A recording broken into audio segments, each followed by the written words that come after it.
निर्णय चुकला, असं वाक्य बरेच वेळा तुम्ही ऐकता. निर्णय चुकल्यामुळं खूप त्रास सहन करावा लागतोय. अरे त्यावेळेस योग्य निर्णय घेतला असता तर बरं झालं असतं. अरे तुला निर्णयच घेता येत नाही, किंवा निर्णय कसा घेऊ, कसा बरोबर निर्णय घ्यावा, अशा प्रकारचे वाक्य सगळ्यांनी ऐकले असतील. कारण निर्णय ही एकच गोष्ट आपल्या लाईफ मधले सर्वात म्हणजे लाईफ चेंजिंग असते. निर्णय तुम्ही जसे घेता तसे त्याचे रिझल्ट येतात. चांगला निर्णय घेतला, योग्य निर्णय घेतला, रिझल्टही तुम्हाला चांगले मिळतात. सो निर्णय खूप महत्त्वाचा असतो, हे सर्वांना माहीतच आहे. आता निर्णय कोणत्या कोणत्या टप्प्यावर घ्यावा लागतो, कधी घ्यावा लागतो, मी तर म्हणतो आपण सुरुवात करतो तेव्हापासून प्रत्येक गोष्टीमध्ये निर्णय असतो. लहानपणी आपले निर्णय पालक घेतात. पालक जो आपल्या बाबतीत जे निर्णय घेतात, अगदी आपण जन्मल्यापासून प्रत्येक गोष्टी म्हणजे आपण पहिल्या वर्षी असू द्या, सुरुवातीला आपण कोणत्या शाळेत शिकणार, हे सगळ्याचे निर्णय पालक घेत असतात. इंग्रजी मिडियमला टाकायचंय, मराठी मिडियमला टाकायचंय, काय काय आपल्या लाईफचे निर्णय ते आपल्याला माहीत नसतात. त्या काळामध्ये पालकांनी घेतलेले असतात. पालक त्यावेळेस आपलं आयुष्य घडवत असतात. त्यामध्ये परिस्थितीनुसार जसं आपण असू, ज्या घरात जन्माला येऊ त्यानुसार आपल्या लाईफमध्ये आपण प्रत्येक पालक आपल्या मुलांसाठी बेस्टच करण्याचा प्रयत्न करतो. हे विद्यार्थ्यांना माहीत नसतं, कारण लहानपणी आपल्या बाबतीत पालकांनी घेतलेले कष्ट हे नंतर कदाचित त्या काळातलं परत आठवत नसल्यामुळं काय ना आपल्याला ह्या गोष्टी तशाच मागे राहून जातात. म्हणून निर्णय त्यावेळेस पालक घेतात.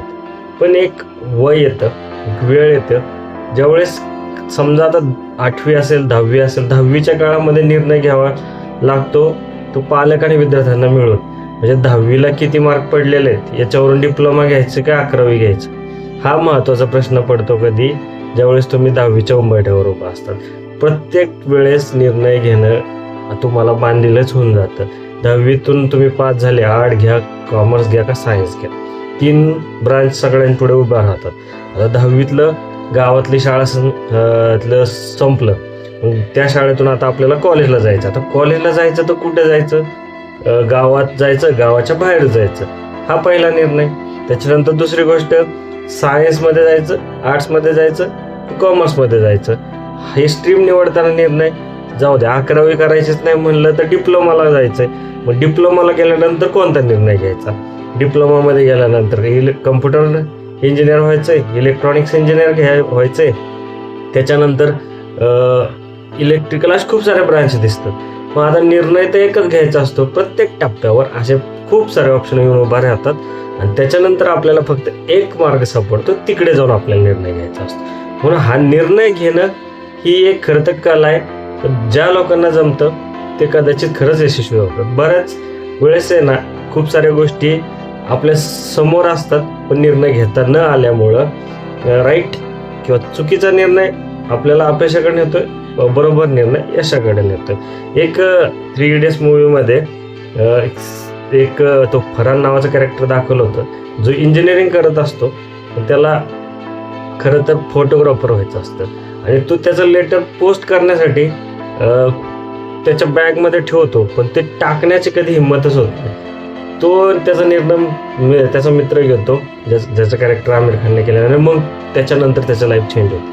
मग त्याच्या लाईफचा निर्णय त्यावेळेस आमिर खानने घेतला. ओके, पण आता कॅरेक्टर किंवा आपल्या रिअल लाईफमध्ये आपल्याला 10वी 12वी पर्यंत सपोर्ट करण्यासाठी पालक त्यांचा रोल पूर्णपणे पूर्ण करतात, की ज्याच्यामध्ये ते आपल्याला करिअरच्या त्या वाटापर्यंत नेऊन सोडतात, जिथपर्यंत 12वी नंतर इंजिनिअरिंग असू द्या, MBBS असू द्या, BAMS असू द्या, फार्मसी असू द्या, प्रत्येक करिअरच्या टप्प्यापर्यंत पालक आपल्यासाठी विचार करून योग्य तो निर्णय घेण्यासाठी मदत करतात.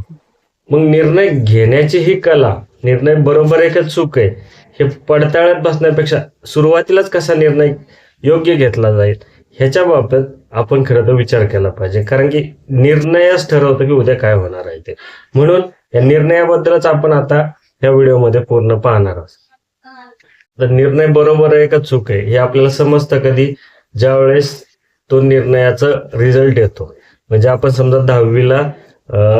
10वी नंतर सायन्स घेतलं आणि डिप्लोमाला नाही गेलो तर सायन्समध्ये चांगले मार्क मिळून उद्या तुम्ही इंजिनिअरिंगला गेले, त्याच्यानंतर तुमचं इंजिनिअरिंग पूर्ण झालं किंवा तुम्ही डॉक्टरला गेले, असं तुमच्या करिअर पाथवर बरोबर झाले, तो निर्णय बरोबर आला. म्हणजे त्याला किती 5 ते 6 वर्षानंतर आपल्याला तर कळणार आहे आपला निर्णय बरोबर आहे का नाही. त्याच्यानंतर पुढचं करिअरमध्ये तुम्हाला जॉब लागला, जॉबमध्ये तुम्ही यशस्वी झाले, तुम्हाला चांगलं सेटल लाईफ मिळालं, की मग म्हणायचं काही निर्णय बरोबर झाला. मग त्या आत्ता घेतलेल्या निर्णयाचा रिझल्ट आपल्याला 7 ते 8 वर्षांनी 10 वर्षांनी आपल्याला कळतो. त्याचबरोबर निर्णय चुकलाय का हेही त्याच वेळेस कळतं ज्यावेळेस कुठेतरी फेल्युअर येतं. मग निर्णय बरोबर का चूक आहे हे कळेपर्यंत 7 ते 8 10 वर्ष गेलेले असतात. मग आता हे निर्णय बरोबर आहे का चूक आहे हे आधीच कळणार आहे का आपल्याला. मग असं जर समजत नसेल तर कोणत्या बेसिसवर आपण निर्णय घेतो. निर्णय घेताना एक तर बरोबर किंवा चुकीचा असतो. योग्य निर्णय घेणाऱ्याची काय खासियत असते तर पहिली गोष्ट काय, ते घाईत निर्णय घेत नाही, सारासार विचार करतात, प्रत्येक गोष्टीचा विचार करून मग निर्णय घेतात. सध्याची परिस्थिती काय चालू आहे, आपण काय ठरवलं पाहिजे. उदाहरणार्थ आपण समजा इंजिनिअरिंग ब्रांचेस निवडताना असू द्या किंवा इंजिनिअरिंग निवडताना असू द्या, ट्रेंड कोणता चाललेला आहे याचा विचार करून जर निर्णय घेतला, त्याच्याबरोबर आपल्याला फ्युचरमध्ये कशाचा फायदा होणार आहे, आपला कल कुठे आहे, आपण अशा बऱ्याच फॅक्टरचा विचार करून घेतला तर उद्या निर्णय चुकण्याची शक्यता जरा कमी होते. पण कोणताही विचार न करता एकदम डायरेक्टली घाईघाईत निर्णय घेतला तर चुकण्याची शक्यता जास्त असते. आता निर्णय चुकला बरोबर आहे हे आपल्याला काही वर्षांनी कळणार आहे, त्याचा रिझल्ट आल्यानंतर कळणार आहे. पण त्याच्या आधी आपण शक्यतो जेवढे होईल तेवढं त्याच्या आधी अभ्यासानंतर करू शकतो. जसं की आता 10वीला तुम्हाला चांगले मार्क पडत आहेत, तुम्हाला मॅथ चांगलं येतंय, त्याच्याबरोबर तुम्ही सायन्समध्ये चांगलेले आहेत, तर जर ह्या माहितीच्या आधारावर तुम्ही पुढचा निर्णय घ्या की आपल्याला करायचं काय, तर तुमचा इंटरेस्ट तुम्हाला समजला असेल तर मग निर्णय घ्या. असे निर्णय घेण्याआधी आणि नंतर ह्या सगळ्या गोष्टीचा विचार केला तर निर्णय चुकण्याची शक्यता कमी होते. आता कधी कधी निर्णय चुकतोच, कारण की भविष्याचं कोणीही सांगू शकत नाही, फ्युचरमध्ये काय होईल कोणालाच माहीत नसतं. तुम्ही घेतलं, उद्या समजा का तुम्ही कम्प्युटर इंजिनिअरिंग घेतली आणि मार्कचा IT चे जॉबच बंद झाले, तर मग काय करणार आहे त्याच्याबद्दल कोणालाच माहिती नव्हती. मग तो निर्णय चुकला बरोबर ह्याच्या म्हणण्यापेक्षा आपलं काही गोष्टी आपल्या हातातच नव्हत्या, त्याच्यामुळे तो निर्णय चुकला बरोबर म्हणण्यापेक्षा ती परिस्थितीच बदलली. आता काही जणांनी समजा एखादा उद्योग चालू केला पण तो काही तिथल्या परिस्थितीमुळे चालला नाही, मग तो निर्णय चुकला का आता त्या परिस्थितीमुळे तो चुकला असंच म्हणता येईल आपल्याला.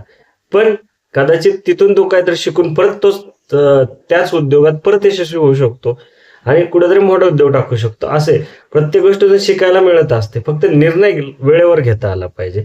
बरेचसे लोक जॉब करत असतात, त्यांना स्वतःचा उद्योग टाकायचा असतो, पण ते कधीच आपल्या सेटल लाईफमध्ये सॅलरीच्या ओझ्यातून बाहेर पडण्याचा प्रयत्न करत नाही, कारण की त्यांना कम्फर्ट आलेला असतो आणि तो निर्णय त्यांना कधीच घेतात नाही. बरेच जणांना वर्षानुवर्ष एकाच ठिकाणी काम करून तो जॉब सोडायचा असतो, पण ते जॉब कधीच सोडू शकत नाही, कारण की त्यांना तो निर्णय घेण्याची ती वेळ कधीच येत नाहीये. म्हणजे अशा गोष्टी असतात की निर्णय घेण्यासाठी बरोबर चुकला तर त्याचे इम्पॅक्टही तेवढं असतात, म्हणून माणूस त्यावेळेस तो निर्णय घेऊ शकत नसतो. म्हणून निर्णय घेताना एकतर खूप दूरवरचा विचार करावा लागतो, निर्णयाचे फायदे तोटे समजून घ्यावे लागतात.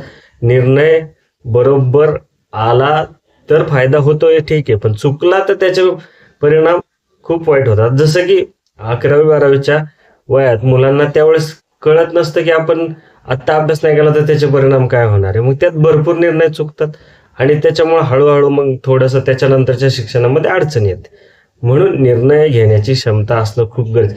ज्यांनी निर्णय वेळेवर घेतात, वेळेवर प्रत्येक गोष्टी करतात, त्यांचं लाईफ सक्सेसफुल होतं. सक्सेसफुल आणि सक्सेसफुल मध्ये मला वाटतं डिसिजन मेकिंगचा खूप मोठा रोल असतो. डिसिजन मेकिंग ही खूप गरजेची काय आहे, कारण की त्याच्यानंतरच आपल्याला समजतं की आपण हे करायला पाहिजे होतं, नव्हतं, पण आपल्याला त्यावेळेस तो योग्य निर्णय घेतला असता तर तेवढा वेळ आपला वाचला असता. म्हणून निर्णय योग्य वेळेवर घेणं खूप गरजेचं असतं. तर सारांश काय आहे, तर योग्य वेळी निर्णय घेतल्याने सक्सेसफुल होतो आणि योग्य निर्णय घेता न आल्यामुळे आपल्याला फेल्युअर येतं. म्हणून निर्णय योग्य वेळी घेणं गरजेचं आहे. त्याचबरोबर त्याला ॲड असं करतो की काय होतं, निर्णय कधी कधी पालक मुलांच्या लाईफचा निर्णय घेतात, त्याला आवड नसताना एखाद्या फील्डमध्ये पाठवतात, तो तेही न केलेलं बरं. कधी कधी विद्यार्थी पण स्वतः निर्णय असे चुकीचे घेतात, त्याच्यामुळे त्यांना पाहिजे. म्हणून जर योग्य विचार करून आणि सगळ्या गोष्टीचा विचार करून जर आपण विचार केला, सारासार विचार केला, तर काय होईल, मग आपला निर्णय चुकण्याचे चान्सेस कमी होतील. म्हणून जे या क्षेत्रातून गेलेले, ज्यांना ह्या गोष्टीची माहिती, अशा लोकांचा सल्ला घ्या. त्याचबरोबर स्वतः त्या बाबतीत थोडंसं माहिती करून घ्या. आता गुगल किंवा तुमच्याकडे ChatGPT कितीतरी सोर्सेस आहेत, प्रत्येक सोर्स तुम्हाला त्याच्याबद्दल माहिती देऊ शकतो. म्हणून निर्णय घेण्याआधी ह्या डाटाची ॲनालिसिस करा. त्याच्यातून निर्णय घ्यायला तुम्हाला खूप मदत होते. आता हे आर्टिफिशियल इंटेलिजन्स तेच करते, सगळ्या गोष्टी तपासून पाहते मग निर्णय घेते. त्यांच्याकडून शिकण्यासारखी गोष्ट आहे की आपल्याला निर्णय घ्यायचा असेल तर AI सारखा निर्णय घ्या. सगळी माहिती आत्तापर्यंत कोण कसं झालं, काय झालं, ह्या सगळ्यांच्या अनुभवातून निर्णय घेतला तर फेल्युअर येण्याचे चान्सेस कमी असतात. हे निर्णय घेण्याच्या बाबतीतचा हा व्हिडिओ तुम्हाला जर आवडला तर आमच्या चॅनलला लाईक करण्याचाही निर्णय घ्या आणि सबस्क्राईबचा निर्णय घेऊन नक्की चॅनलचे व्हिडिओ पाहत राहा. धन्यवाद.